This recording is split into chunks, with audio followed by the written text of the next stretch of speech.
سب کا رخ آخرت کی طرف پھیرو کہ اے دنیا کے انسانوں، اصل زندگی تو آخرت کی ہے، یہ دنیا اصل نہیں ہے۔ ہاں آج ہیں کل نہیں۔ کتنے ہیں جن کا کفن بازار میں پہنچ چکا ہے، انہیں پتہ بھی نہیں ہے۔ وہ مرنے والے بوڑھے نہیں جوان بھی ہیں، بیمار نہیں تندرست بھی ہیں، غریب نہیں امیر بھی ہیں، فارغ نہیں مصروف لوگ بھی مرتے۔ کتنوں کا آخری مہینہ چل رہا ہے، کتنوں کا آخری ہفتہ چل رہا ہے، کتنوں کا آخری دن چل رہا ہے، اگلا جمعہ نہیں ملے گا۔ ہر اذان بہت ساروں کی آخری اذان ہوتی۔ ایک صحابی نے عرض کیا حضور مجھے نصیحت فرمائیں۔ آپ نے فرمایا نماز پڑھو تو یہ سمجھ کر کہ زندگی کی کون سی نماز ہے؟ آخری نماز۔ وہ مر جانا ہے، وہ یہ سب کچھ چھوڑ جانا ہے، یہاں رہنا نہیں ہے۔ یہ دنیا کھیل تماشا ہے۔ اعلموا انما الحیات الدنیا لعب ولہو۔ کان کھول کے سنو، اللہ فرما رہے ہیں کان کھول کے غور کرو، ہوش کرو، ذرا توجہ کرو۔ یہ دنیا کی زندگی کھیل تماشا ہے۔ وما الحیات الدنیا الا متاع الغرور۔ وہ دنیا دھوکہ ہے، دھوکہ ہے، دھوکہ ہے۔ آج ہنس رہے کل رو رہے، آج کے جوان کل کے بوڑھے، آج اکڑ کے چل رہے کل کمر جھکی پڑی۔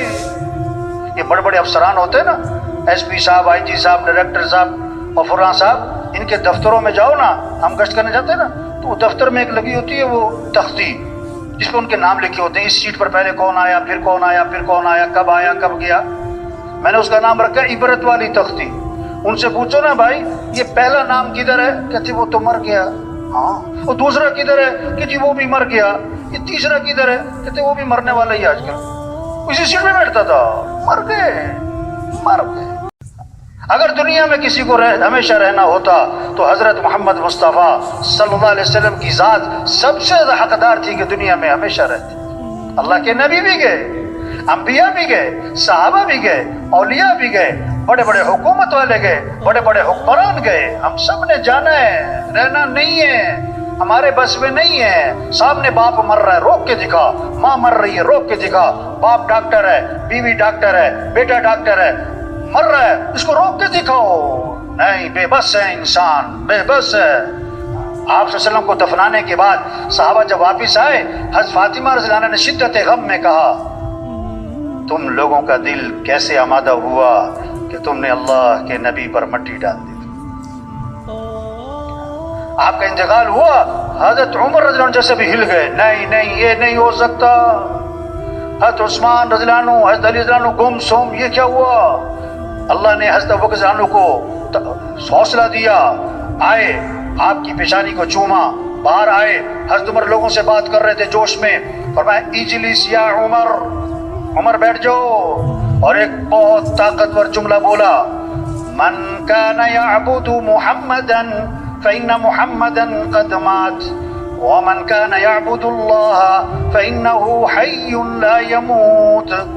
اوہو کیسا پیغام دیا! جو محمد صلی اللہ علیہ وسلم کی عبادت کرتا تھا وہ سن لے کہ محمد صلی اللہ علیہ وسلم کا انتقال ہو گیا ہے، اور جو اللہ کی عبادت کرتا ہے وہ بھی سن لے کہ اللہ زندہ ہے اور ہمیشہ زندہ رہے گا۔ اور پھر یہ آیت پڑھی، وما محمد الا رسول قد خلت من قبله الرسل افإن مات أو قتل انقلبتم على أعقابكم ومن ينقلب على عقبيه فلن يضر الله شيئا۔ قرآن کی آیت پڑھی کہ اللہ فرماتے ہیں محمد صلی اللہ علیہ وسلم اللہ کے رسول ہی تو ہے نا، پہلے بھی تو رسول آئے چلے گئے، اگر آپ کا انتقال ہو گیا یا آپ شہید کر دیے گئے تو کیا تم دین سے الٹے پاؤں واپس پھر جاؤ گے؟ اور جو پھرے گا اپنا ہی نقصان کرے گا، اللہ کا کیا بگاڑے گا؟ صحابہ فرماتے جب یہ آیت ہم نے حضرت ابو بکر کی زبان سے سنی تو ہمارا دل مان گیا کہ حضور کا انتقال ہو گیا۔ او بھائی جانا ہے، رہنا نہیں ہے، یہاں رہنا نہیں، جانا ہے بھائی، یہ سب کچھ چھوٹ جانا ہے۔ ایک ڈرائیور گاڑی چلا رہا تھا، سرخ اشارہ آیا تو گاڑی روک لی، سبز اشارے پہ گاڑی نہیں چلا رہا ہے، لوگوں نے شور مچایا، وہ بیٹھا ہوا ہے، اس کو ہلا کے دیکھا تو وہ فوت ہو چکا تھا۔ یہ زندگی، ایک ڈاکٹر صاحب کلینک میں ایک مریض کو دیکھ رہے ہیں، اس کا ہاتھ پکڑا، اس کی نبض دیکھ رہے ہیں، نبض دیکھتے دیکھتے اپنا ماتھا میز پہ ٹکا دیا۔ اب وہ مریض ڈاکٹر صاحب کو ہلا رہے، ڈاکٹر صاحب کیا ہوا، ڈاکٹر صاحب کیا ہوا؟ تو ڈاکٹر صاحب فوت ہو چکے تھے۔ ایک مولانا صاحب جنازہ پڑھا رہے تھے، 2 تکبیریں ہوئی تو امام صاحب ہی گر گئے۔ کیا ہوا کہ امام صاحب فوت ہو گئے، کو پتہ نہیں کب چلے جانا ہے۔ یہ تبلیغ ہے، سب کا رخ آخرت کی طرف پھیرو، سب کا رخ اللہ کی طرف پھیرو، سب کا رخ آخرت کی طرف پھیرو۔ اللہ فرماتے ہیں جو میرے دین سے اعراض کرے گا، جو اللہ کی نافرمانی کرے گا کہ اللہ اس کی زندگی کو اس پر تنگ